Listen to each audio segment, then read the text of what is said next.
Es hasta el domingo 19. Gracias. Catherine, dígame. Profesora, buenas tardes. Una consulta. ¿Esas décimas la podemos ocupar en algún trabajo u otra actividad o era exclusiva de la prueba? Es solo para la prueba porque para la próxima prueba vamos a tener otra actividad con décimas. Ya, porque en mi caso yo vi que ya me puso la nota y había que avisarle antes, ¿o se puede todavía hacer uso? ¿De las décimas? Para que no se pierdan. Pero, o sea, si ya está cargada su nota, las décimas ya están puestas entonces. Ah, ya, ok.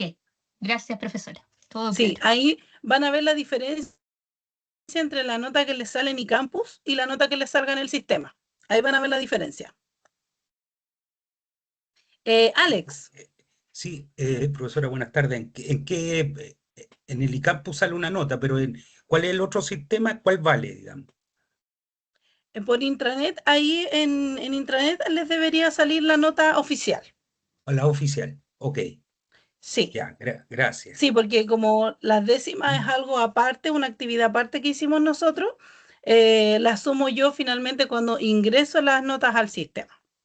Ya, perfecto. Gracias. Gianfranco, dígame. Hola, profe, ¿cómo está? Hemos hecho tantos trabajos y tareas por todos lados. Dentro de esas 4 personas estoy yo, profe. ¿Seré Tengo yo? aquí un Jan Ibarra. Sí, yo. Ah, entonces yo no lo Ya, he hecho, chuta, ya. Me voy a poner al día entonces. sí, Gracias. son 6 personas. Francisco Alfaro, Nicole Álvarez, oh, mi letra, Daniela Gaete, Jan Ibarra, Lucero Mendoza y Cristina Molina.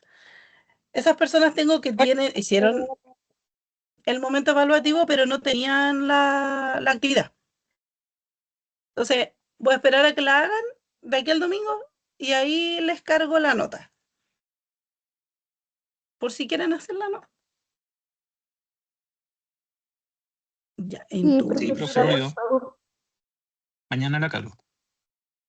Ya, ningún problema. Yo voy a estar revisando todos los días, ojalá para tenerlo antes del domingo, en realidad. Estefanía, cuénteme. Estoy acá en el portal, pero no me figura. Ah, sí, sí me figura. O sea, quiere decir que sacaba un rojo sin las décimas. Ya, profe, eso era. Ah, ya. Ya, vamos a comenzar entonces. Primero vamos a probar el internet, que no se vaya a escuchar cortado. ¿Cómo se escucha ahí? ¿Se ve? ¿Se escucha bien Se escucha bien, también? profe. Se escucha bien y se ve, Se profe. escucha bien. ¿Sí? Ya, perfecto. Para que no tengamos problemas. Ya, ya. Comenzamos entonces la clase de hoy día. Bueno, ya finalizamos la unidad 1. Ya yo les había comentado que la unidad 1 era introductoria para el entorno, el contexto en psicología, en este caso nuestra práctica profesional.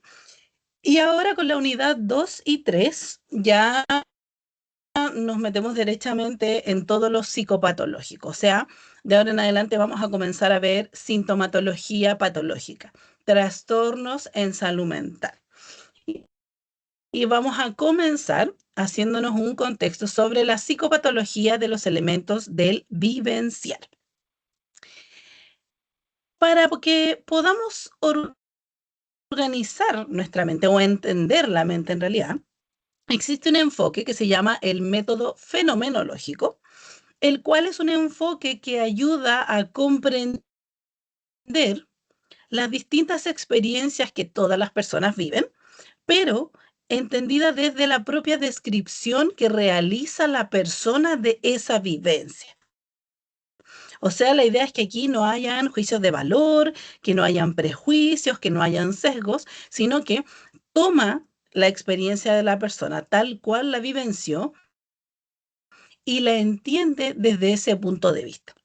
Entonces, el método fenomenológico, en este caso para la psiquiatría, se va a centrar en el análisis de las vivencias fundamentalmente perturbadoras o anormales, ¿cierto? La idea es, primero que todo, ya sabemos lo normal, ¿cierto? Son las vivencias que en general todas las personas vivimos, pero en este caso, la psiquiatría va a utilizar este método fenomenológico para poder comprender todas las experiencias patológicas que vivencian las personas, o sea, finalmente la psicopatología de el vivenciar.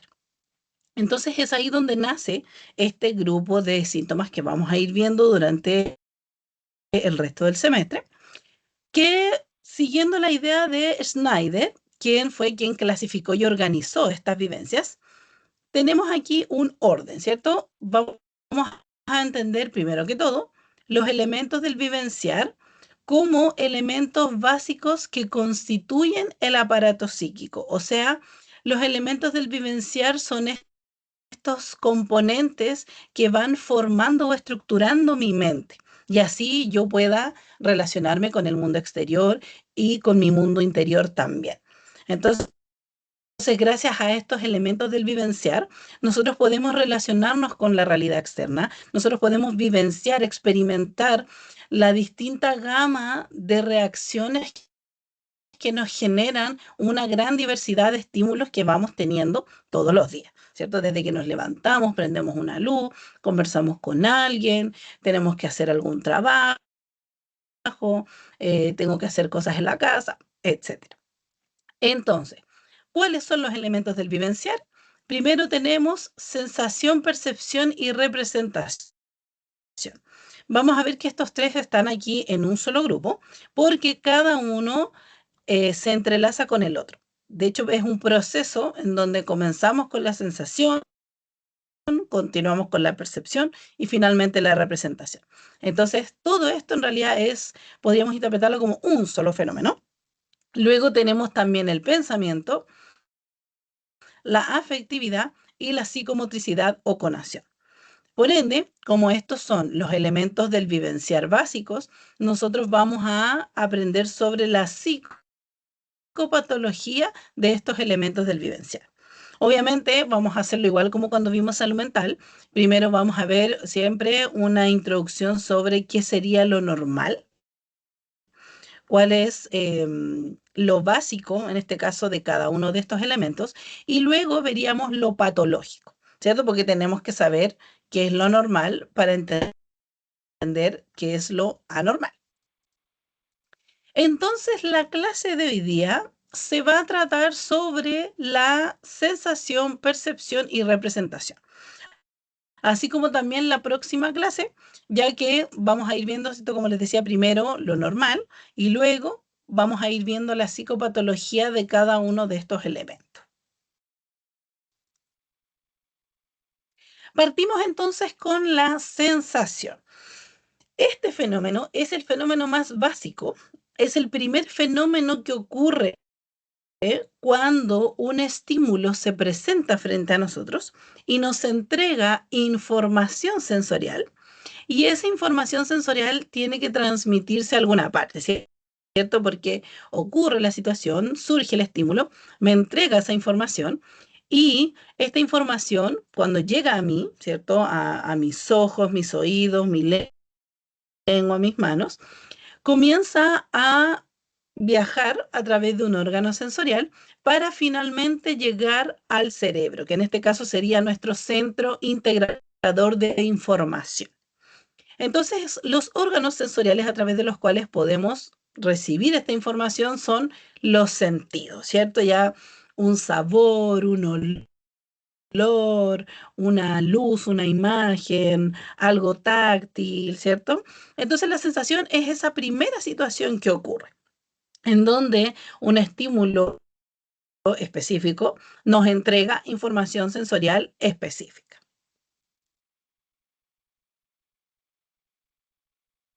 Luego, ¿cierto? Cuando ya ocurre, la sensación llega, en este caso, la información sensorial a mi cerebro, comienza el proceso perceptivo, o sea, comienza la percepción. La percepción, en este caso, va a ser el proceso, podríamos decir, más importante de los tres, ya que la percepción es tanto un fenómeno fisiológico como un fenómeno psicológico. Eso quiere decir que la percepción recibe esta información sensorial bruta que me entrega un estímulo, ¿cierto? Aprieto el interruptor y se prende a una luz brillante que me llega a los ojos, en mi cara, me despierta. Entonces la percepción toma esa información y a través de un proceso de elaboración psíquica comienza a transformar esa información en algo mental. O sea, yo comienzo a tener, como lo que dijo Jaspers, conciencia de objeto. Entonces ahora yo sé que esa luz que está ahí es de una ampolleta que está en el techo, porque yo prendí este interruptor. ¿Se fijan? Entonces ya no es solo información bruta de un estímulo, sino que ahora, a través de este proceso mental que realizamos con la percepción, es que vamos dándole nombre a estos distintos estímulos o a esta información sensorial que me está llegando a mí, ¿cierto? Suena un ruido, no es solo un ruido, es la puerta que se me había quedado abierta y el viento la cerró. ¿Se fijan? Entonces, gracias a la percepción, en realidad es que nosotros tomamos conciencia de todo lo que nos rodea. O sea, la percepción es el mecanismo a través del cual nosotros conocemos el mundo exterior y el mundo interior también, ya que recordemos que los estímulos no solo provienen de afuera, también tenemos estímulos internos. O sea, ¿a quién no le ha dolido el estómago cuando se le ha pasado el almuerzo? No almorcé hoy día, me duele la guata, ¿cierto? O después de, no sé, pues llevar mucho peso en el hombro, me duele el hombro, ¿cierto? Entonces nuestro cuerpo también nos va entregando ahí información sensorial. Entonces la percepción es el proceso que finalmente nos ayuda a entender o a darle nombre a esta información sensorial que me está entregando un estímulo. Existen tipos de percepciones. Primero tenemos la percepción sensorial, que es la percepción objetiva y real que obtengo cuando surge un estímulo. O sea, es literalmente la información sensorial que me está entregando el estímulo. Por ejemplo, si yo tuviera un hielo, ¿cierto? Siempre ocupo el mismo ejemplo, el hielo. Tengo un hielo aquí y yo pongo mi dedo sobre el hielo.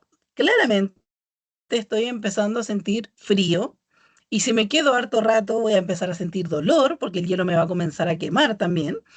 Entonces, esa es la percepción sensorial, es exactamente la información sensorial que me está entregando el estímulo que tengo presente en este momento.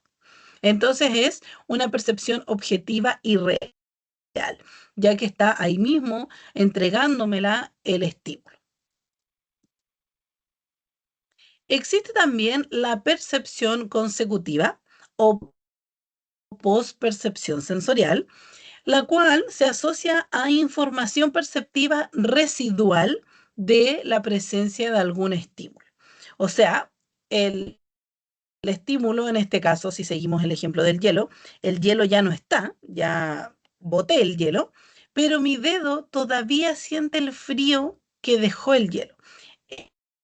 En menos intensidad se va desvaneciendo, pero todavía está la información. Entonces, la percepción consecutiva se da cuando hubo un estímulo, me entregó información, pero ese estímulo ahora ya no está.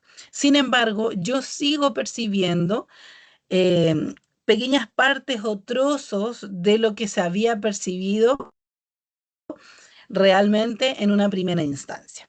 Entonces, en este caso, la percepción consecutiva dura bastante poco, ya que, como les digo, es información sensorial residual que quedó de esa primera ocasión con el estímulo.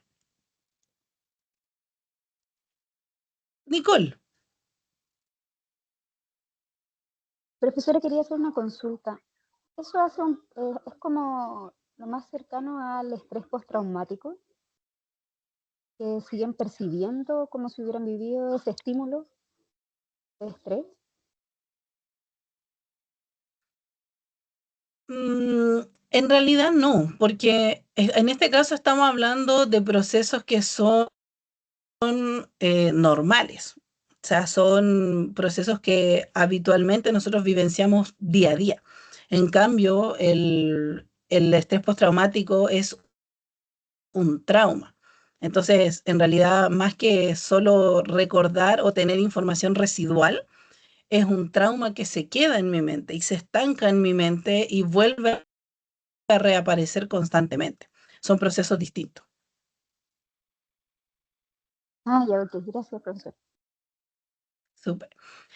Fernanda. Profe, ¿podría ser la sensación que a algunas personas les queda después de un temblor? De que siguen sintiendo que se está moviendo el piso. ¿O tampoco? Claro, sí, sí, totalmente. Esa sería una percepción consecutiva, ¿no? Y sobre todo considerando que un temblor es un estímulo bastante fuerte. Entonces llega finalmente a todos nuestros órganos sensoriales, entonces nos envuelve totalmente. Claro, sí, es bastante, yo lo he visto, de hecho, personas que todavía sienten como el movimiento, porque fue muy, muy impactante el estímulo, fue muy intenso. Ya. Y tenemos también las pareidolias, que son el tercer tipo de percepción, las cuales también se les denomina como ilusiones fantásticas. En este caso, el estímulo está ahí, me está entregando información. Sin embargo, lo que pasa es que el estímulo o la información sensorial que me entrega el estímulo no es tan clara, no tiene límites tan claros o no es tan específica en la información que me entrega. Entonces, ¿qué pasa? Nuestra mente comienza a llenar los vacíos para poder integrar de forma mucho más completa la información que me está entregando este estímulo. Entonces pasa que en realidad estamos percibiendo un estímulo, sí, pero hay ciertos elementos de este estímulo que no son parte de él, porque en realidad los límites de este estímulo son bastante difusos. Entonces la mente comienza a rellenar los espacios y puede que en este caso percibamos algo que realmente no es. Como por ejemplo, ¿cierto? Aquí tenemos el ejemplo de una nube, que nosotros sabemos que es una nube, está en el cielo, ¿cierto? Pero los límites de esta nube son un poquito difusos, son un poquito raros, y a mí me pareciera ver a un caballo, pero yo sé que eso no es un caballo, ¿cierto? Sin embargo, aún así veo un caballo. O aquí también en las tostaditas que están aquí, ¿cierto? Aquí también, bueno, este es quemadito del pan, ¿cierto? Pero el quemadito del pan es como raro también y me pareciera que veo unas caras. Pero yo sé que en realidad eso es un pan tostado y que no son personas atrapadas en un pan, ¿cierto? Entonces las pareidolias, ¿cierto?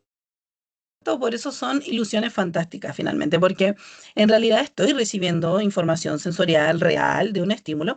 Sin embargo, este estímulo no es tan claro en sus límites. Por ende, mi mente, para poder obtener una experiencia completa, comienza a rellenar ciertos espacios y podemos ver cosas que en realidad no son.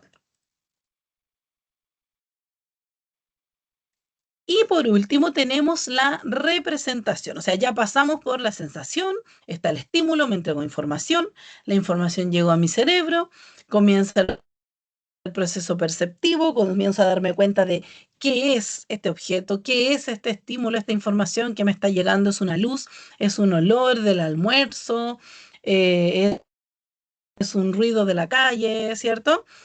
Y el último proceso es la representación, el cual es un proceso totalmente mental.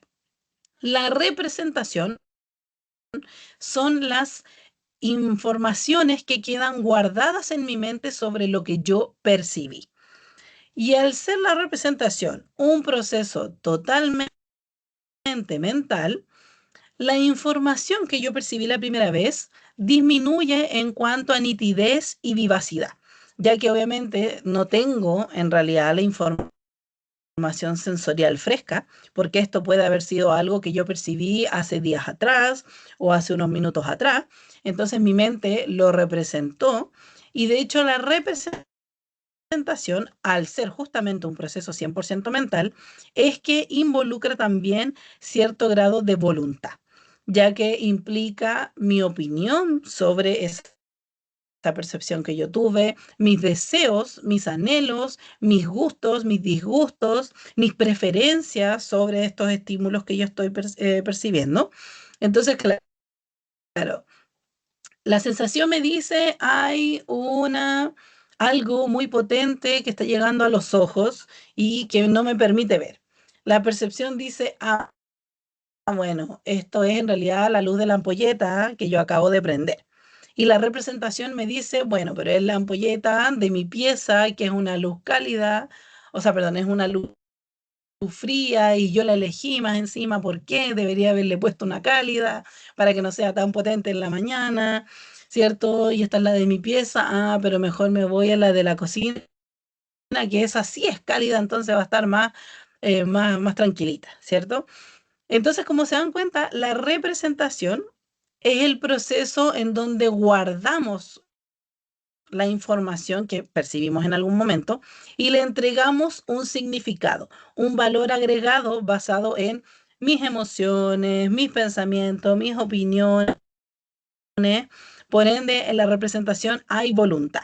Así también, no sé, a alguien le ha pasado de repente, hoy no me quiero acordar de eso, acabo de ver algo que no quiero recordar. Acabo de percibir un evento que lo vi, ¿cierto? No me causó nada positivo, así que ojalá olvidarlo. De hecho, voy a tratar de no representarlo en mi mente para no evocarlo nuevamente. ¿Se fijan? Entonces, la representación ya es un proceso que podemos manipular un poco más, ya que es un proceso totalmente mental de nuestro aparato psíquico, de nuestra actividad psíquica, en donde vamos guardando en la memoria todas las percepciones y vivencias que hemos tenido hasta ese momento. Tenemos así también tipos de representaciones, partiendo por las representaciones némicas, que son básicamente los recuerdos. O sea, yo percibí una situación, la vivencié, estuve ahí o me la contaron y se percibió en mi mente, la representé en mi mente. Entonces, luego de que yo la guardo, la puedo volver a traer a la conciencia. Ay, ¿te acuerdas que hace 2 días fuimos a la plaza caminando y nos compramos unos helados tan ricos en ese local? ¿Cómo se llamaba? No me acuerdo. Ah, sí, se llamaba así, sí, ¿verdad? Fuimos las dos. Ya, representaciones némicas. Entonces aquí puede que hayan algunas pequeñas diferencias entre lo que yo experimenté la primera vez y el recuerdo que tengo de esa experiencia, pero son muy mínimas. Entonces las representaciones némicas son los recuerdos que yo tengo de las distintas vivencias que yo he tenido en mi vida. Tenemos también las representaciones de la fantasía. Fernanda, dígame. Profe, ¿cómo te dice que las representaciones némicas son recuerdos que tenemos en nuestra mente de vivencias que vivimos desde la infancia hacia adelante, ¿cierto? Desde que nacemos. ¿Qué pasa cuando esas como representaciones o recuerdos a cierta edad o después de un evento que puede ser más traumático no se puedan volver a recordar o a percibir? ¿Qué significa eso? ¿Cómo se le puede llamar? Ya, lo que pasa es que consideremos que nosotros, desde el momento en que nacemos, ¿cierto? Abrimos los ojos o ni siquiera abrimos los ojos comienzan nuestros sentidos a funcionar, a conocer el entorno, desde ese momento en adelante nosotros vamos siendo expuestos a una gran cantidad de estímulos. O sea, todo. Por ejemplo, en este momento yo tengo 2 luces prendidas, tengo un montón de cosas aquí en el escritorio, lápices, papeles, cosas pegadas en el calendario, el computador, otro desorden acá al otro lado, y todos son estímulos. Y todo el momento, todo el tiempo nosotros estamos frente a una gran cantidad de estímulos que nos atacan constantemente. Entonces la mente tiene capacidad limitada. No podemos recordarlo todo, porque si no, en realidad sería bastante complejo. Entonces, ¿qué pasa? La mente comienza a elegir. Entonces, es por eso que muchas veces hay personas que recuerdan ciertas cosas, a pesar de que las vivencia con otra persona, y esa persona recuerda menos que yo. Yo recuerdo más, lo recuerdo mucho más en detalle, porque finalmente para que algo quede en nuestra memoria está la motivación, la atención, hay varios procesos que intervienen. No es solamente experimentar algo, sino que también lo que significó para mí, qué tan motivado estoy yo para recordar eso, mantenerlo en mi mente. Entonces ahí hay varios elementos que, o varios procesos finalmente que se dan para que algo realmente quede guardado en nuestra memoria y podamos justamente además recordarlo.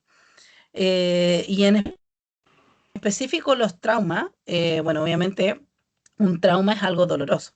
Y en realidad cualquier experiencia dolorosa o vivencia dolorosa que tengamos, yo creo que difícilmente alguien va a querer recordarlo, así como, voy a acordarme de esto que me hizo llorar tanto, sufrir tanto. Entonces la mente también se protege del dolor. Y sobre todo con los traumas, aún más. Y ahí existen otros mecanismos de defensa que son mucho más profundos, que generan que la persona pueda reprimir o disociar, separar las vivencias y no recordarlo. Yo me refería Profesora, Profesora, que le preguntaba de que, no sé, ya, un niño vivió su infancia normal, pero le pasó o vivió una experiencia por un tiempo definido que hizo que desde ese momento hacia atrás borrara todo, ya sean momentos bonitos o buenos o recuerdos bonitos o feos. No hay forma de que eso se pueda como trabajar. Es que todo depende porque es muy ambiguo lo que me está comentando, porque finalmente estamos hablando igual de un trauma. Porque si la persona, o en este caso el niño, recordaba su infancia hasta cierta edad y en esa edad pasa algo que provoca que olvide todo su pasado, hay que ver qué experiencia fue, qué tan traumático fue, hay alguna lesión, Ya, eso, habría que... si es que tienen, pueden ser esas variables que usted dijo, de que hay que ver como el estado, la intensidad del trauma o el por qué no logra recordar. Pero se podría Sí, hay, trabajar en eso. hay muchas variables ahí, o totalmente, profesora, yo totalmente, pero hay que indagar. Ya, gracias, profe. Súper. Estaba Pedro. No sé, no, usted ya con la explicación que dio ya más o menos me contestó lo que quería preguntar.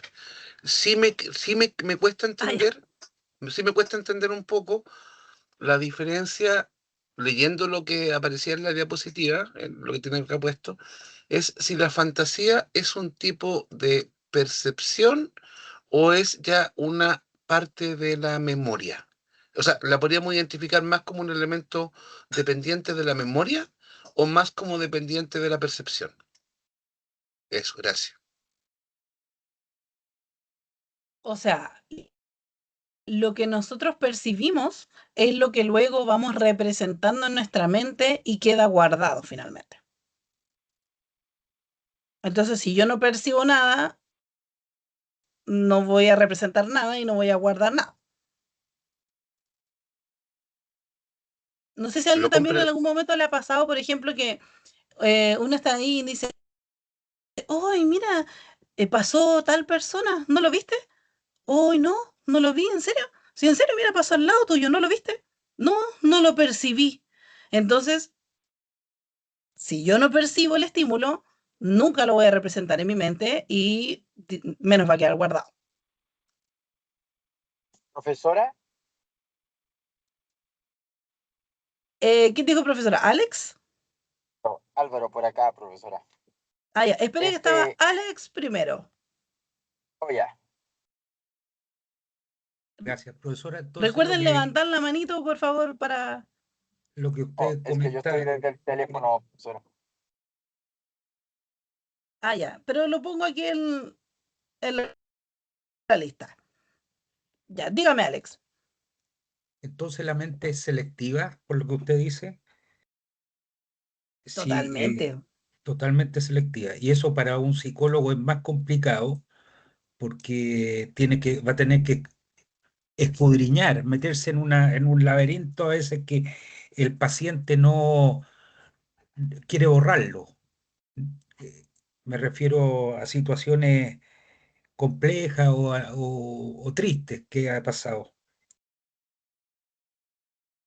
Entonces deben haber técnicas para eso, ¿no? Claro, o sea, bueno, obviamente, claro, es que también pensemos que no es un proceso consciente, no es que yo conscientemente diga, ya, me voy a olvidar de esto y nunca más lo voy a tener en mi mente. No, No, pero en realidad pero es un uno lo proceso puede intrapsíquico. Entonces, distorsionar. o sea, El, claro, cuando yo el- percibo una sí, situación o un estímulo, se incluye o se simbolizan elementos a través de la representación.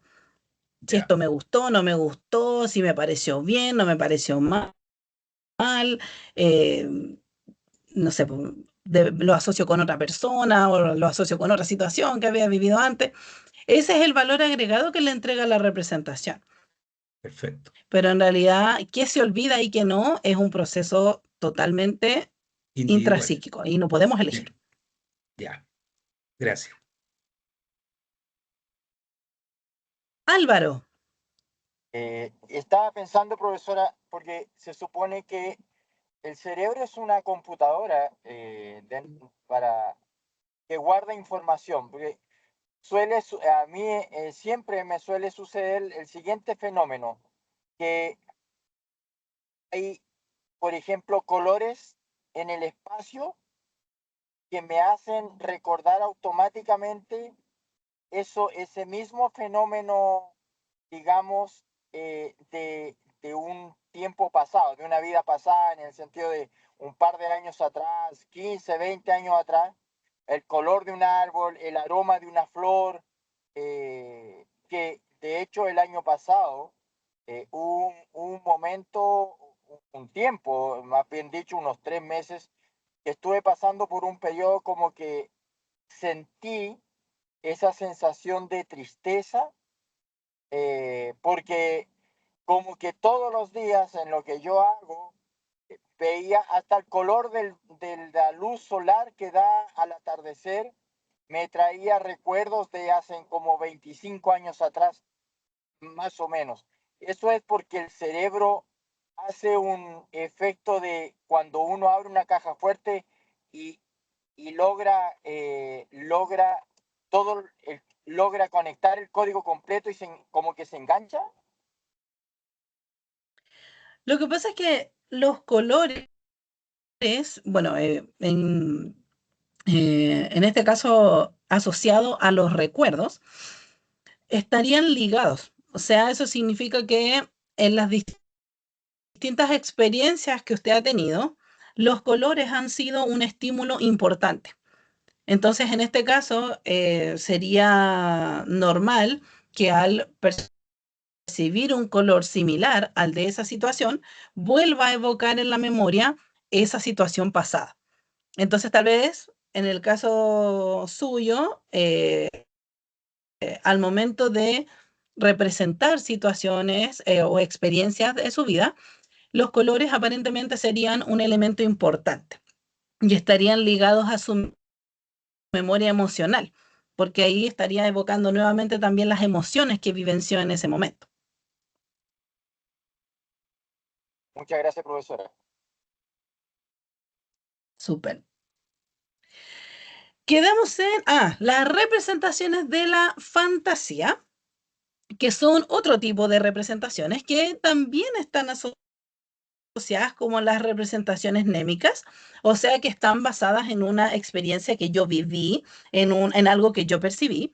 Sin embargo, al momento de recordarlas, en realidad esto no es tan igual que la primera vez. O sea, en este caso vamos a encontrar que ese recuerdo que yo creo tener en realidad no fue tan así, ¿no? Pero si yo estoy segura que colgué la toalla en el patio, y estoy segura, y llego a la casa y ahí está encima de la cama, todo mojado, ¿cierto? Entonces, las representaciones de la fantasía no es que usted esté loco, ¿ya? O loca, sino que al momento en que se guardó esta información o que se representó en mi mente esta situación, tal vez no puse mucha atención, no le di tanta importancia, o mi mente estaba pensando en otras cosas, y finalmente cuando se representó en mi mente, no quedó toda la información que yo percibí, y finalmente cuando vuelvo a evocar eso en mi conciencia, se van completando las partes para poder decir, no, pero si yo recuerdo haber visto, yo sé cómo era esto y yo sé lo que, pero en realidad no fue así realmente. O no sé si a alguien le ha pasado recordando experiencias con otras personas. Uno dice, uy, ¿te acuerdas esa vez que fuimos y había un campo tan bonito? No, no había un campo, era puro cemento todo para allá, no había campo ninguno. Pero ¿cómo si yo me acuerdo de haber visto un campo tan bonito? No, si era todo asfalto, todo fue carretera, carretera, no había nada, estaba todo asfalto. Pero ¿cómo no? Ya, no es que usted esté loco, ya, sino que puede ser que unas personas u otras no prestaron la suficiente atención, no estaban enfocadas realmente en otra cosa en ese momento, en otros estímulos. Aquí vamos a ver un ejemplo, bueno, un ejemplo cómico de cómo es que de pronto uno podría recordar ciertas cosas, pero no recordarlas realmente como fueron.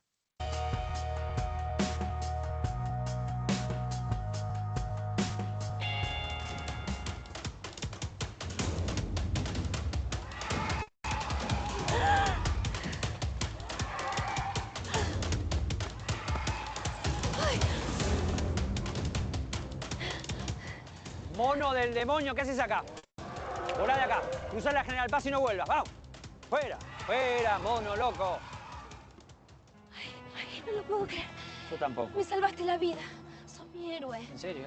¿Cómo puede ser que salga un gorila de una heladería? Es una locura, debe ser el calentamiento global, qué sé yo. Te juro que vi mi vida pasar por delante de mis ojos y después te vi a vos.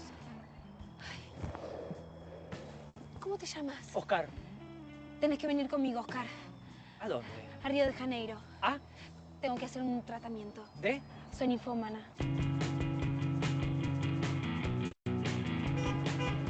Uy. ¿Quién es? Mi prima, Carla. Es bisexual y millonaria. No sabe los asados que hace. Ah, Chicos, ¿asado? ¿vamos? Sí. Ah, ¿vamos los tres? Sí, los tres. Cosas que no te van a pasar en tu puta vida. Bueno, ahí no sé si a alguien le ha pasado esos días. No, si yo me acuerdo clarito que ese día yo te salvé la vida porque había un mono en la calle, un gorila. Cuando yo te salvé la vida a ti, ¿no te acuerdas? Si yo fui la que lo espantó. Ya, no está loco, sino que se debe a una representación, en este caso, de la fantasía. Catherine.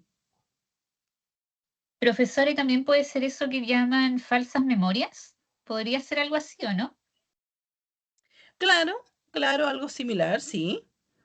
Sí, finalmente, si está basado en algo que yo sí vivencié, que yo sí experimenté en una primera instancia, pero luego al traerlo a mi memoria, o en este caso a mi consciente, no está del todo construido basado en esas primeras memorias, podríamos estar hablando de algo así.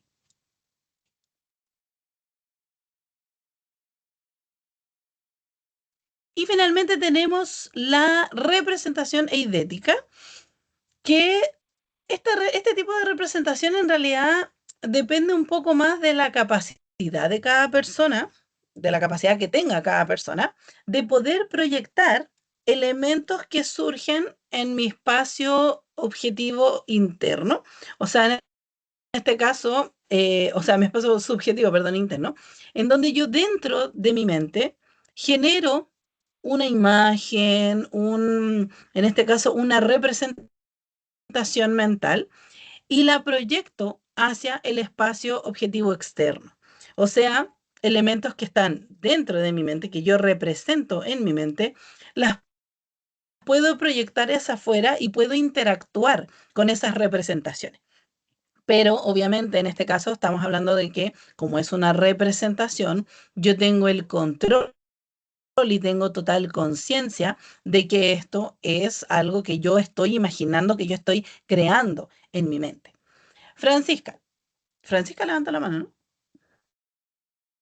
Profesora, buenas noches. Lo que pasa es que no sé si seré yo, pero se le escucha como pegado. ¿Se escucha pegado? ¿Se le escucha pegado a alguien más? No, profe, se escucha bien.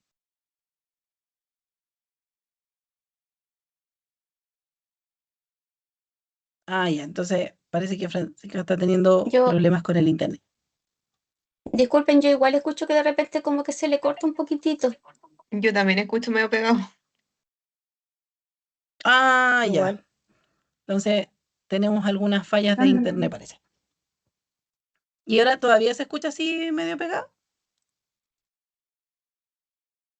Ahora no. Ya. Ya, si se vuelve a escuchar así, me van avisando. Si no, cambiamos el internet. Entonces, las representaciones eidéticas, como les comentaba, tienen que ver con esta capacidad de poder proyectar estos elementos que yo represento en mi mente, en mi mundo interno, y los proyecto hacia afuera, o sea, hacia el mundo externo. Y aquí vamos a ver también un ejemplo bastante común que se da sobre esto. Exi, ¿cuánto tiempo? Sí, fue mucho, ya te extrañaba. ¿Pero por qué me habías dejado de hablar? ¿A qué te refieres? Sí, éramos mejores amigos y de la nada desapareciste. Sí, es que cuando uno crece deja de tener amigos imaginarios. ¿Qué? Bueno, ya me voy. Chao. Esto no puede ser posible. Mamá, ¿te acuerdas que tenía un amigo llamado Exi? Claro que lo recuerdo. Menos mal. ¿Cómo olvidar al niño que te inventaste para jugar en las tardes? Ay, no. ¿Exi? Los amigos imaginarios, ¿cierto? ¿Quién no tuvo un amigo imaginario? O conoce a algún niño que tenga amigos imaginarios, ¿cierto? Entonces, en ese caso, un amigo imaginario es algo que se representa en la mente del niño en este caso y se proyecta hacia afuera. Profesora, disculpe que la interrumpa, se sigue escuchando entrecortado. Sí, ya ven. Cambiémonos, entonces, mira, habíamos empezado bien. Ya denme un segundito. ¿Cómo se hace esto? No, no era aquí. Este sí. A ver, a ver, a ver.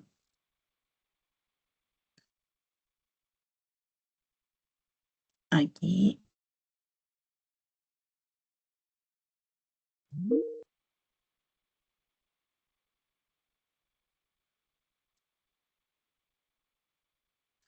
Ya, seguimos así. Estamos vivos todavía así. Ya, a ver. ¿Y ahora?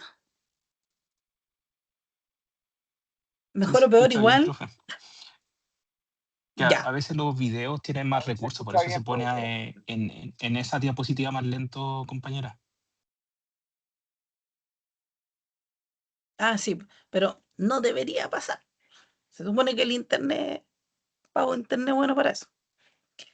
Ya, entonces nos quedamos en las representaciones eidéticas y ahora pasamos a la representación onírica, que se da básicamente en los sueños, o sea, son los sueños, ya que según la psicología, o en este caso, si nos vamos más a la orientación psicoanalítica, los sueños se componen de nuestras distintas vivencias a lo largo de la vida, se basan también en nuestros deseos, en nuestros anhelos, en nuestras preocupaciones diarias, en nuestras vivencias diarias.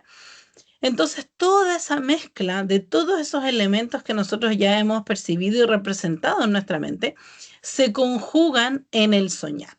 Entonces, las representaciones oníricas son representaciones que se dan en ese momento. Entonces, aquí pueden surgir todo tipo de representaciones, ya que, como les digo, aquí se mezclan distintos elementos. Son bastante dinámicas, son muchas veces absurdas, hay o no conexión temporal, de pronto ni siquiera se trata de mí, estoy viviendo otra historia distinta, o estoy en otro planeta, en otro mundo, ya aquí es muy, muy variado el tipo de representación que podríamos generar en este momento. Y son poco nítidas, ya que generalmente también pasa que como es algo representado en mi mente y en un proceso en donde nosotros no estamos conscientes, es que luego cuando despertamos no logramos recordar tal cual el sueño o recordamos partes, y entre más conscientes nos hacemos, menos vamos recordando y finalmente terminamos hasta olvidando lo que habíamos soñado.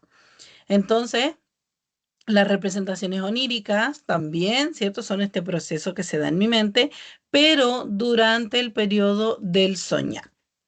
Y vamos a ver este último ejemplo de cómo podría ser una representación onírica, pero en este caso una representación onírica un poquito peligrosa.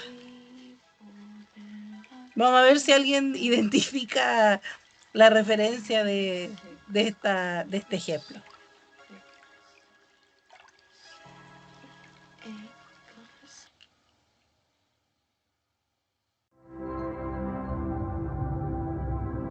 Bueno, en este caso, la representación onírica de esta chica casi la mata, ¿cierto? Pero se estaba dando en el proceso de soñar. O sea, si estuviera consciente, hubiera estado todo bien. Y tenemos aquí, bueno, un cuadrito de diferenciación entre las percepciones y representaciones según Jaspers. Más que nada como para que nos quede un poquito más claro las diferencias entre cada fenómeno. Como vimos, ¿cierto? La percepción sería el proceso fundamental que nos ayuda a poder obtener información o conocer el mundo, la conciencia de objeto, como les había dicho.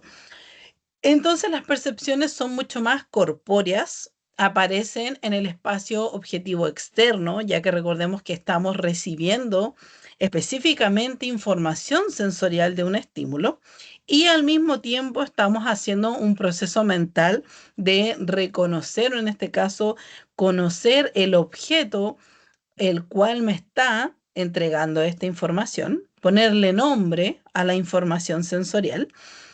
Entonces aquí hay mucha más frescura sensorial. Yo tengo muy fácil acceso y puedo diferenciar claramente los elementos que componen a este estímulo que me está llegando. En cambio, por otro lado, las representaciones no son corpóreas, o sea, son incorpóreas, ya que ocurren en nuestra mente. Es un proceso que se da en nuestro espacio subjetivo interno. Son generalmente incompletas, ya que recordemos que no tenemos la frescura sensorial de una percepción. Entonces siempre van a haber ciertos elementos que no se guardan completamente en la representación. Sin embargo, vimos que podríamos guardar representaciones lo más completas, obteniendo la gran mayoría de los detalles. Pero al ser un proceso mental, sí involucran la voluntad. O sea, nosotros podemos ahí modificarlas, se les puede asignar un carácter positivo, negativo, se pueden asociar a otra experiencia vivenciada, se puede asociar a otros estímulos, a mis gustos, a mis preferencias. Puedo olvidarlo rápido ya que en realidad no le di tanta importancia. Entonces se representa, pero algo muy vago sobre esa situación. ¿Se fijan? Entonces en realidad esto es más que nada como para que nos quede un poquito más claro la diferencia entre percepción y representación. Y ahora sí pasaríamos a la psicopatología de la sensación, percepción y representación. O sea, vamos a ver cuando hay anormalidades en estos procesos. Partiendo por los trastornos de la sensación, en este caso vamos a tener dos grandes tipos de trastornos de la sensación. Uno por lesiones orgánicas, ya que recordemos que la sensación implica inmediatamente alguno de nuestros órganos sensoriales. Por ende, si hay una lesión orgánica, inmediatamente el proceso sensorial se va a ver intervenido.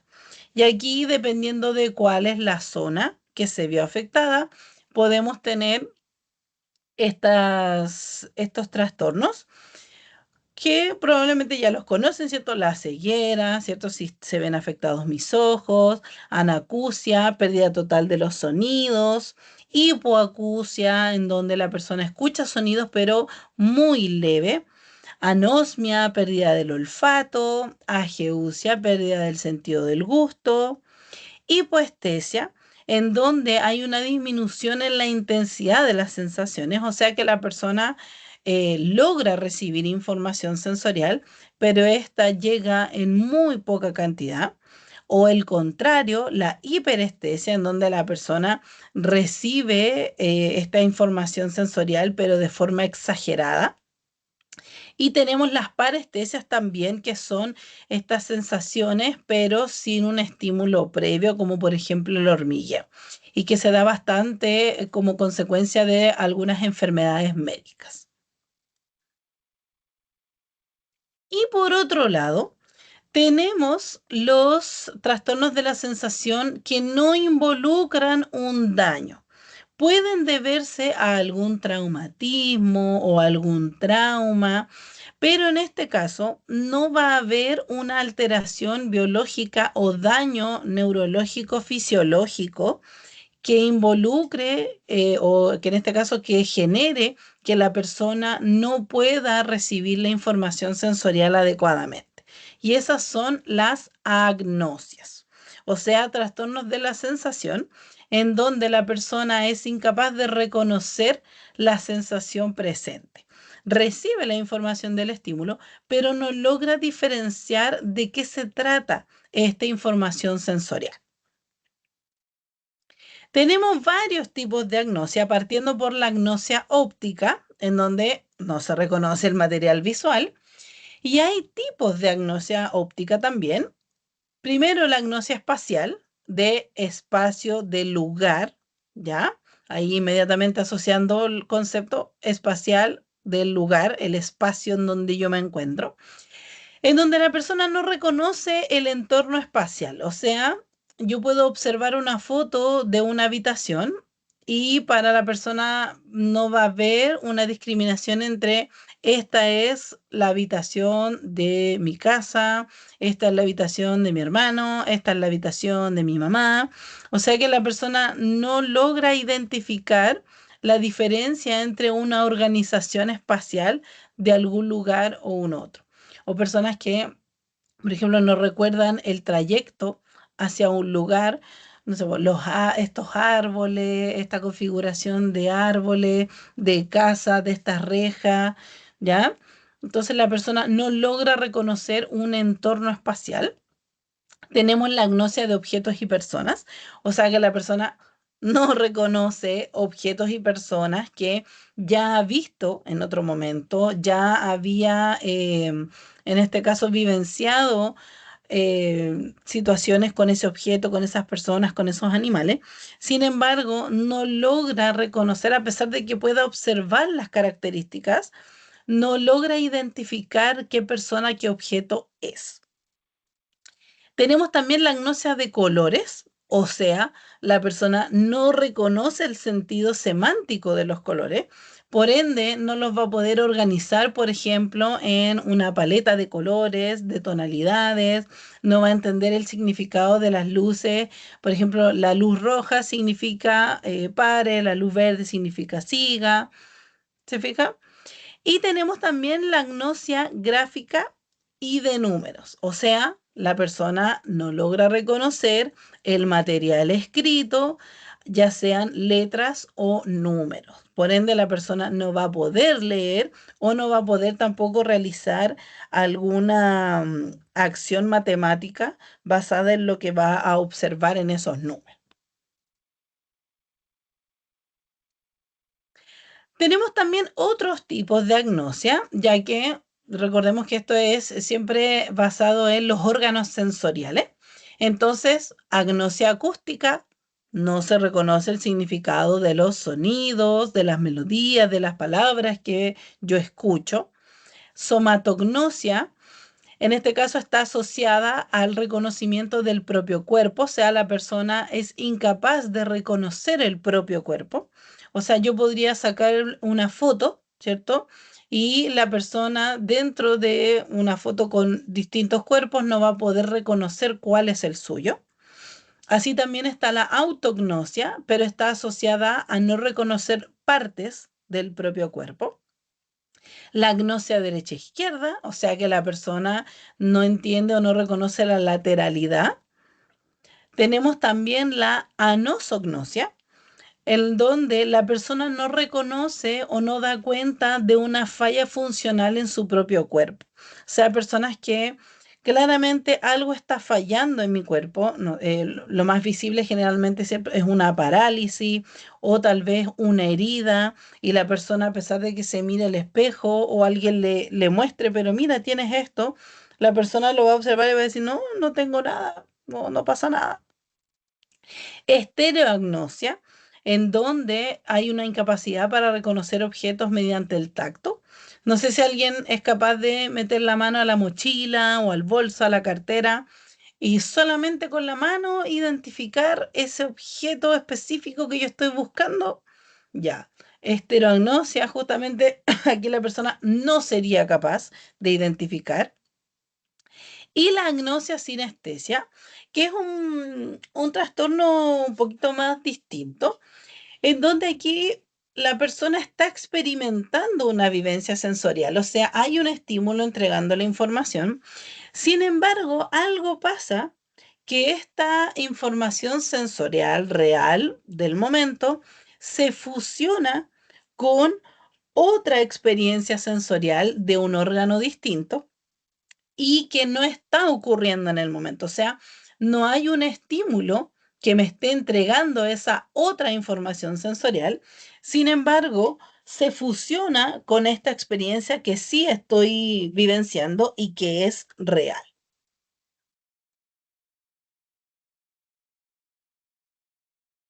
Deme un segundito, se me está acabando la batería. Segundo. Listo.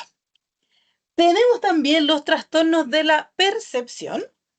Y en este caso vamos a tener trastornos cuantitativos y cualitativos. O sea, en este caso los cuantitativos son porque los podemos medir, ¿cierto? Podemos decir qué tanto está, qué tan aumentado o disminuido está. En este caso vamos a partir con la aceleración de la percepción. Nuestra mente, obviamente nuestro cerebro, nuestra mente, está capacitado para percibir todo el entorno, las distintas cosas, los distintos estímulos. Sin embargo, la mente y el cerebro tienen límites.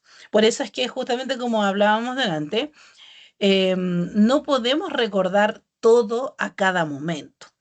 Entonces, ¿qué pasa? Nuestra mente tiene un límite, nuestro cerebro tiene un límite. Y supongamos que este límite son 20 estímulos por cada experiencia. Entonces yo, cada vez que experimente algo, voy a poder percibir 20 estímulos al mismo tiempo. ¿Qué pasa cuando hay una aceleración de la percepción? En este caso, la persona ya no está percibiendo solo 20 estímulos, ahora está percibiendo 40, 80 estímulos al mismo tiempo. Y a pesar de que uno podría pensar, pero es que bueno, o sea, la persona está percibiendo todo, o sea, no se le va a ir nada, va a recordar todo tal cual, con lujo de detalle. Lamentablemente, por algo nuestra mente y nuestro cerebro tienen un límite, porque tanta información sensorial no cabe, o en este caso, el cerebro, la mente no dan abasto para tanta información. Por ende, cuando hay una aceleración de la percepción, hay una menor fijación némica y un mayor riesgo de error perceptivo. O sea, se fija en la mente menor información y al mismo tiempo pueden ocurrir, o sea, hay mucho riesgo de que hayan errores al momento de pasar luego al proceso de representación, porque hubo tanta información que mi mente no es capaz de guardarlo todo y puede que guarde en realidad muy poco de esa vivencia y al momento de traerla nuevamente a la memoria, después con la representación, esto en realidad la persona ya tal vez se acuerde muy, muy poco, casi nada de lo que vivenció la primera vez. Entonces, la aceleración de la percepción es una dificultad y en este caso es un trastorno de la percepción, ya que sobrepasa los límites que nuestra mente y cerebro son capaces de manejar. Así también el retardo de la percepción. O sea, nuevamente podríamos pensar que, bueno, o sea, si yo habitualmente puedo percibir 20 estímulos y ahora estoy percibiendo 10 o 5, eso significa que esos 10 o 5 me van a quedar, pero clarísimos en la mente.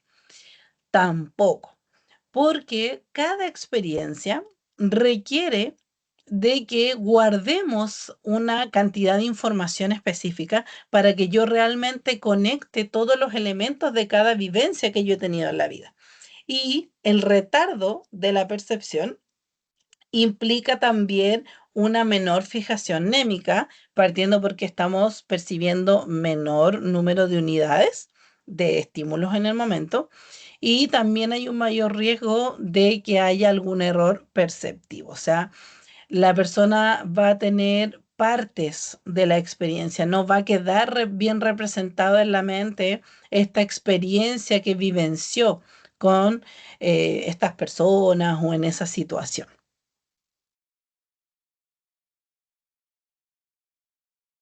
Tenemos también la intensificación de la percepción, o sea, en este caso estamos con las mismas 20 de siempre, en la misma cantidad de estímulos yo los estoy percibiendo. Sin embargo, estos 20 estímulos están, pero a viva piel, están ahí, pero vivaces, con toda la frescura, con toda la intensidad de los colores, de los sonidos, ¿ya? Entonces aquí esta intensificación también lamentablemente genera dificultades. No sé si alguien en algún momento de su vida ha vivenciado este fenómeno que se llama la caña, en donde debido a un estado particular, ¿cierto? Cualquier estímulo que haya a mi alrededor, una persona hablando, una puerta que se cierra, la luz del sol que entra por la ventana, se vuelven estímulos sumamente intensos y en este caso molestos, porque además la persona está en un estado poco agradable. Esa intensificación de los estímulos es la que justamente provoca también dificultades o, bueno, ahí dependiendo, ¿cierto?, de cuál es el trasfondo, o sea, por qué es que se están intensificando las percepciones, es que también va a generar, en este caso, puede ser errores perceptivos, puede ser experiencias muy polarizadas también, ya que obviamente si todo va a ser muy intenso, muy vivaz, muy exaltado, claramente lo que yo luego represente en mi mente sobre esa vivencia va a estar asociado a esa misma intensidad. Y si lo pensamos por el lado contrario, el debilitamiento de la percepción también. O sea, aquí hay una disminución en la intensidad de las percepciones. Y eso significa que todo va a estar mucho más monótono, mucho más apagado, mucho más parejo, sin sabor, sin alegría, todo muy plano. Y ese debilitamiento también va a implicar una representación polarizada de las vivencias que yo voy a tener. ¿Se fijan? Entonces, finalmente estos trastornos, a pesar de que podríamos pensar que no serían tan graves, si esto es persistente, si esto continúa, claramente va a ir generando diferencias o va a ir deformando de alguna forma cómo es que la persona percibe su día a día. Y por otro lado tenemos los trastornos de la percepción cualitativos, que son las ilusiones, en donde hay una percepción, pero esta percepción, a pesar de que es de un objeto real, estaría falseada o distorsionada. Y esta distorsión o deformación se debería a tres elementos, según Jaspers: por la atención, por la afectividad o por la conciencia. O sea, vamos a tener ilusiones por inatención, ilusiones catatímicas e ilusiones oníricas. Las vamos a ver ahora en detalle cada una. En este caso, las ilusiones por inatención, como podrán pensar, hay una afectación de la atención, o sea, hay un debilitamiento en la atención, que es lo que finalmente provoca el error perceptivo o la falsedad de esta percepción. ¿A quién no le ha pasado que revisó algo así, un documento a la rápida, y no, yo estoy segura que en ninguna parte decía eso? Y claro, no puse tanta atención, pasé todo rápido, ¿no? Si no dice nada ahí. Y claro, cuando ya lo revisamos con más calma y, en realidad sí, ahí estaba justamente, ahí dice clarito lo que yo estaba buscando. Entonces, aquí la atención sería finalmente lo que provoca que mi percepción sobre esta vivencia se vea intervenida o se vea anormal. En este caso, por un debilitamiento de la atención. Tenemos también las ilusiones catatímicas. Lo catatímico siempre va a estar asociado a una carga afectiva, porque lo catatímico, de hecho, lo vamos a volver a ver ese concepto más adelante. Entonces, lo catatímico siempre involucra afectividad. Y en este caso, el estado afectivo en el cual yo me encuentro en ese momento, las emociones que a mí me invaden en el momento de la vivencia, pueden provocar que yo me predisponga a percibir ciertas situaciones de una forma específica, de una forma riesgosa, de una forma peligrosa, de una forma muy feliz, de una forma muy desagradable, ¿ya? Entonces aquí va a importar mucho el estado afectivo en el cual se encuentra la persona para poder finalmente, para que ocurra, en este caso, la ilusión catatímica, en donde debido a este estado afectivo, yo percibo estas situaciones de una forma específica, que claramente podrían ser totalmente distintas si yo no estuviera sintiéndome de esta forma. Aquí de hecho tenemos un ejemplo, bueno, a mí me cargan estas bromas, ¿ya? Pero justamente muestran sumamente clara de cómo es que un estado afectivo nos envuelve emociones potentes y van generando que percibamos el entorno de una forma distinta. ¿Quién no le ha pasado? Uno va caminando normal por la calle como siempre, en la misma ruta, de pronto la calle está un poquito más oscura, me empiezo a sentir inseguro, empiezo a mirar a todos lados, inmediatamente comienzo a caminar un poquito más rápido, me pongo un poquito temeroso, ¿cierto? Pero eso todo tiene que ver justamente con esta carga afectiva que yo tengo y que va deformando finalmente cómo yo percibo el entorno. Y tenemos las ilusiones oníricas, que onírica nuevamente el sueño. O sea, en este caso va a haber un compromiso de conciencia. El estado consciente de la persona está alterado, ya ahí por distintas razones. Y este compromiso de conciencia es el que genera que se distorsionen las percepciones. O sea que estaríamos hablando de personas que debido a que la conciencia está comprometida, hay una disminución, hay una afectación de la conciencia.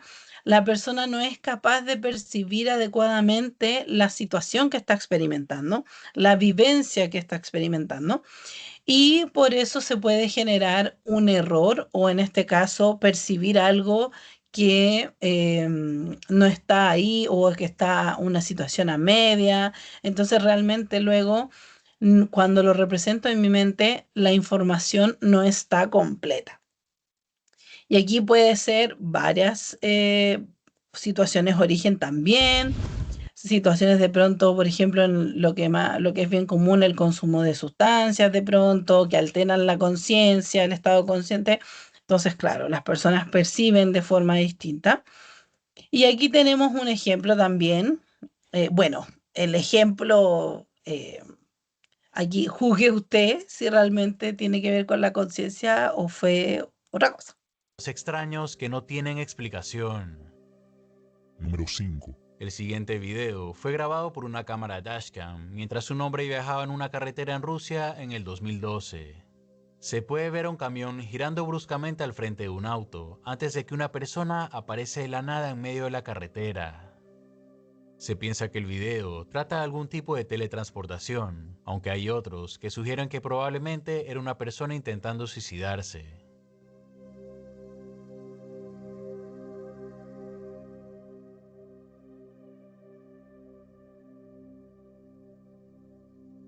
Definitivamente es bastante realista, aunque podría ser una persona que estaba caminando y estuvo cerca de ser atropellada.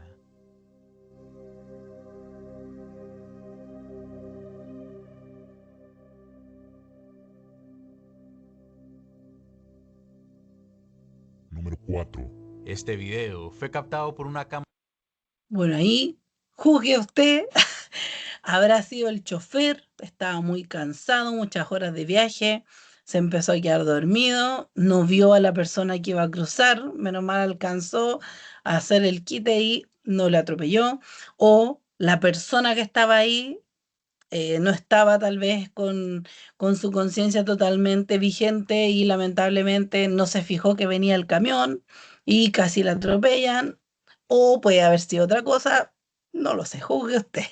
Pero si lo vemos desde una ilusión onírica, veríamos que cualquiera de estas dos personas, estando en un estado alterado de conciencia, es que no percibieron adecuadamente el entorno y se distorsionó, se generó una falsa percepción, dejando de lado ciertos elementos sensoriales que se estaban entregando en el momento. ¿Qué aprendimos hoy entonces? Bueno, primero que todo, ahí se abrió un micrófono por ahí. Primero que todo vimos los elementos del vivenciar, o sea, qué es lo que finalmente nosotros vamos a trabajar durante lo que queda del semestre, en donde partimos hoy día con sensación, percepción y representación. La próxima semana igual vamos a continuar con otros trastornos de la percepción y los trastornos de la representación.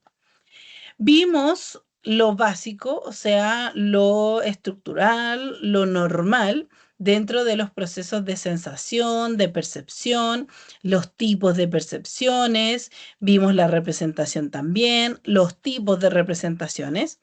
Vimos que estos tres procesos son consecutivos, o sea, surge la sensación, luego la percepción, luego la representación, y que obviamente si hay alguno de estos intervenido, va a haber dificultades en lo que yo voy experimentando o asociando de lo que yo voy experimentando en mi vida. Y así también vimos los trastornos, partiendo por los trastornos de la sensación, que teníamos dos grandes grupos, por lesiones orgánicas y las agnosias, y los trastornos de la percepción cuantitativos, aceleración, enlentecimiento o retardo, intensificación, debilitamiento y vimos los cualitativos, que son las ilusiones por, inatención debería decir ahí, lo vamos a cambiar, por inatención, las catatímicas y las oníricas. Entonces, vivo, ¿cierto? Ya nos adentramos en la psicopatología, en los síntomas que nosotros vamos a ir observando en nuestros pacientes el día de mañana y vamos a ir asociando a qué procesos o en este caso a qué elementos del vivenciar estarían asociados. Y eso sería todo entonces por la clase de hoy. Como les decía, la próxima semana vamos a ver el resto, ya vamos a ver las alucinaciones, que son también trastornos de la percepción, y vamos a poder ver también los trastornos de la representación. Y con eso cerraríamos la psicopatología de la sensación, percepción y representación para pasar a la psicopatología del pensamiento. Noemí, dígame. Hola, profesora, hola a todos. Profe, ¿me recomienda un libro de Karl Jasper, por favor? ¿Un libro de qué? De Jasper, que usted lo estuvo explicando ahora en la clase. El Caponi, el libro que yo le subí, está en su mayoría basado en la teoría de Jaspers. Toda la gran mayoría del documento está basado, bueno, obviamente igual hay intervenciones de muchos autores. De hecho, el Caponi no es que Ricardo Caponi escriba sobre lo que él piensa, sino que él toma los conocimientos psicopatológicos del momento y genera es casi como un manual y explica ahí desde distintos autores, pero Jasper sobre todo es uno de los principales y ahí sale mucho sobre la teoría de Jaspers. Ya, ok, muchas gracias. Francisca.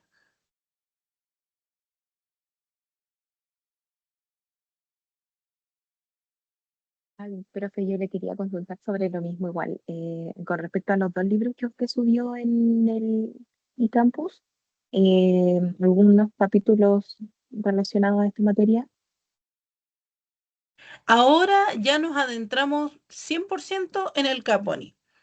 No me acuerdo las páginas específicas, pero si lo buscan, no me acuerdo las páginas específicas, pero ahora de lleno entramos al Caponi. Ahora solamente vamos a trabajar prácticamente con el Caponi, porque como les digo, ese documento toma, como les digo, toda una gran diversidad de autores hablando sobre psicopatología y condensa los conocimientos en un solo documento. Por eso es que el Caponi se usa, y de hecho se ha usado por mucho tiempo, hay actualizaciones. De hecho, si alguien lo lee más a fondo, va a ver algunos trastornos, algunos síntomas que ya no están actualmente como designados como un trastorno, porque la literatura, el avance social van modificando ciertas cosas, pero la gran mayoría de todos los otros trastornos son totalmente vigentes. Así que el Caponi, como les digo, y como les había dicho también al principio del semestre, ¿Cuál es... el Caponi? ¿Cómo? ¿Cuál es el Caponi? El que dice El el del psicopatología y 2019. semiología psiquiátrica, Ah, ya, ok. de Ricardo Gracias, Caponi, profe. ese. Ya. Debería estar sí, en la pestaña de unidad 1. Y ahora ya está habilitada la pestaña de material de clases, al fin. Ahora sí está con el Ahí material estaba viendo, profe, actualizado. que tiene dos ¿Ah? libros ahí. ¿Está en Ahí unidad estaba 2, viendo. profesora? Que ahí tiene dos libros. ¿Está en unidad 2? En En la material unidad 2 de también clase. está. Ah, maravilloso. Está en la 1 y en la 2. Y va a estar en la 3 igual, porque las dos últimas unidades también se van a tratar con del Caponi. Em, el material de clase. En la pestaña de material de clase, ahora sí les van a salir los PPTs actualizados. De hecho, ya está este PPT cargado también. Entonces, también ahí yo les dejé, son 3 documentos distintos. Hay uno sobre la alianza terapéutica y hay 2 documentos sobre la entrevista clínica. Hay uno que tiene técnicas de entrevista y el otro habla un poco más como generalizado sobre la entrevista clínica, sobre los elementos a consultar, por qué es importante, o qué es importante de preguntar, por ejemplo, sobre la historia psiquiátrica, perdón, sobre la historia médica, la historia personal, por si a alguien le sirve, ¿ya? Porque de repente la entrevista clínica propiamente tal es lo que a veces da un poquito de ansiedad.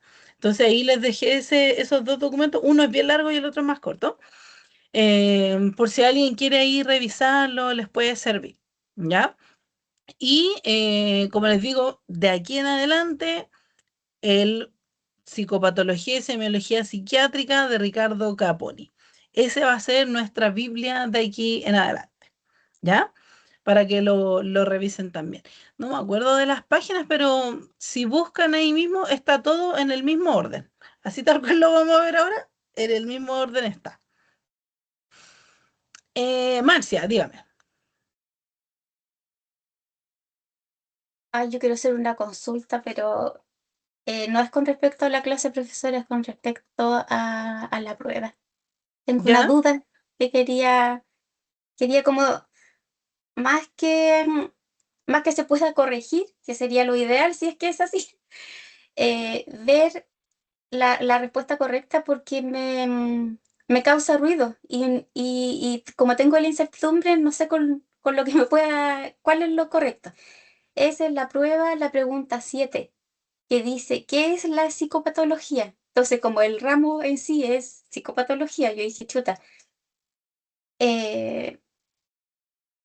yo pinché una alternativa que está incorrecta, pero según lo que nosotros vimos, la definición, en, yo busqué la PPT y en la PPT sale, por ejemplo, la que debería, porque abajito sale la respuesta correcta. Cuando se marcó la alternativa, me decía, ok, está mal y la respuesta correcta es esta. Y dice la respuesta correcta, área de la salud que describe, sistematiza los cambios en el comportamiento que no son explicados por la maduración o desarrollo ni como resultado de procesos de aprendizaje.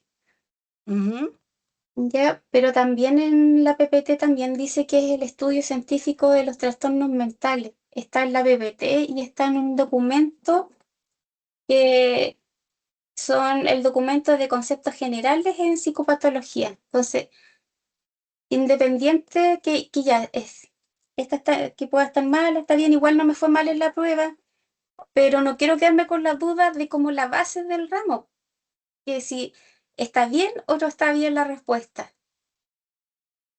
Ya, aquí dice el estudio científico de los trastornos mentales y psicosociales. La psicopatología no estudia fenómenos psicosociales. Estudia las anormalidades en la conducta.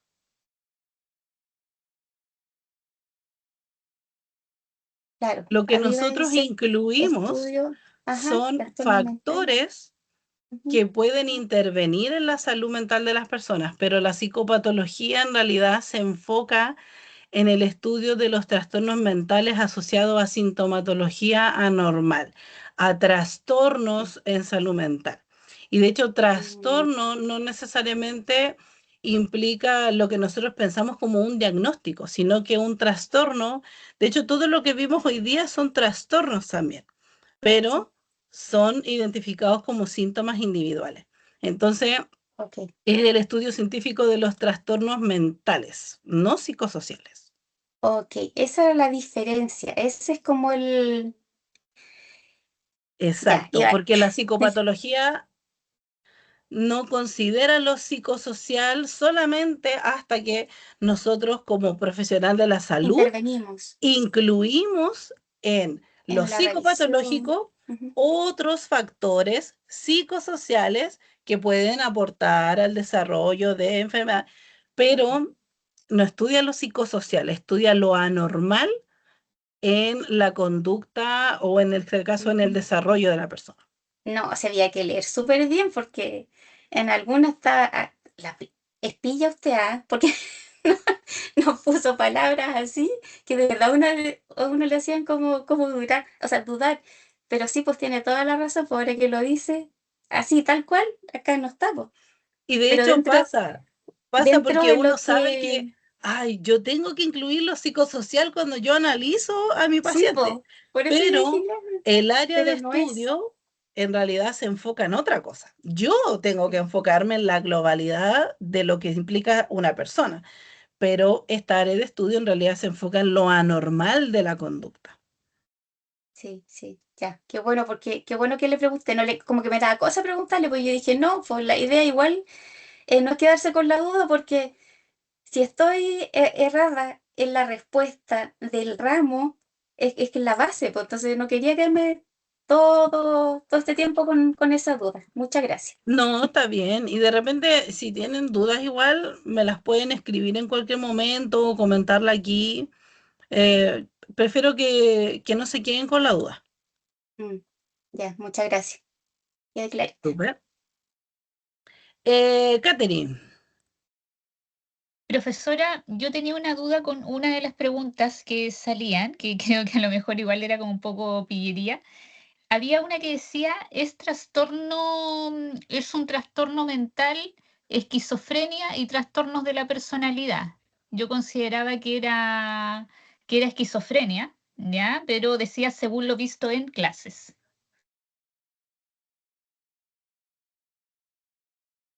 ¿cómo fue? ¿Qué preguntará?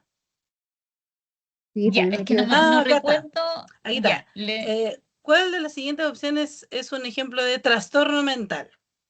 Y usted puso esquizofrenia. o sea, yo la consideraba esa como, pero claro, después decía como que uno vuelve a revisar y dice, según lo visto en clases. Claro. Y yo recordemos que habíamos visto que hay Por eso enfermedades es importante mentales estar en clases. y trastornos mentales o trastornos psicológicos. Y la esquizofrenia es una enfermedad mental. No era un ejemplo de trastorno mental. Sí, pero ahí en la diapo igual salía, porque decía ejemplos de enfermedades mentales y yo me acuerdo que había puesto 3. La demencia senil, esquizofrenia, los Trastorno por trastornos adaptación. del neurodesarrollo, y dentro de los trastornos del neurodesarrollo también está incluido el trastorno de déficit atencional. Entonces, el único trastorno mental que está ahí es el trastorno de personalidad. Ok, profe, gracias. Sí, y de hecho, esa diferencia, bueno, la vimos justamente porque hay ciertos trastornos, y bueno, lo vamos a ver también el próximo semestre, hay ciertos trastornos que en este caso ya se les considera como enfermedades mentales y se les da mucho más auge, ya sea en políticas públicas, en recursos, en investigación, en búsqueda de tratamiento, porque justamente son enfermedades mentales o en este caso trastornos psicológicos que involucran mucho más elementos o afectan mucho más a la persona, porque hay una amplia gama de condiciones que van afectando la salud mental de la persona. Entonces ya no solamente nos enfocamos en un patrón específico, o sea, ahora tengo que trabajar sobre una gran cantidad de condiciones que se están viendo afectadas en la persona. Y ahí inmediatamente implica un trabajo multidisciplinario porque voy a requerir el apoyo de otros profesionales para estas otras áreas que también se asocian con lo psicológico, pero requieren un tratamiento distinto. En cambio, un trastorno mental podríamos solo trabajarlos como psicólogo dependiendo de qué trastorno es, de cómo está la condición, de cuáles son los mecanismos y cómo está el funcionamiento yoico de la persona. Entonces, por eso esa diferencia entre enfermedad mental y trastorno psicológico es importante que la conozcamos, porque finalmente, de hecho, la depresión también es considerada hoy en día como una enfermedad, porque la misma sociedad, los mismos estudios se van dando cuenta que hay un patrón específico que se está viendo afectado, pero también se están viendo afectadas otras áreas de la vida de la persona, otras condiciones. Y ahí involucra más estudio, más apoyo, más recursos orientados a tratar esa patología. Por eso es importante que sepamos la Como cuando es diferencia. endógeno. Claro, es que lo endógeno en realidad tiene que ver con causas biológicas, entonces lo que vamos a saber es que el paciente va a requerir medicación probablemente toda su vida. Pero me refiero más a que hay, por ejemplo, ya ahí requeriríamos medicación, pero la persona, claro, requeriría monitoreo durante toda su vida probablemente. Pero, por ejemplo, cuando no es endógena, aún así la persona se siente depresiva, tiene la sintomatología, se comienzan a afectar también, por ejemplo, la memoria, se comienza a afectar la motivación, se comienza a deteriorar cognitivamente también la persona. Entonces, requerimos de una visión mucho más amplia sobre esta patología porque está afectando mucho más a la persona. ¿Te fijas? Entonces ahí es cuando diferenciamos ya, esto en realidad es una enfermedad mental y esto otro es un trastorno psicológico. Es por la gravedad y la amplitud que tiene cada diagnóstico. Ahí estaba la gran diferencia entre unos y otros.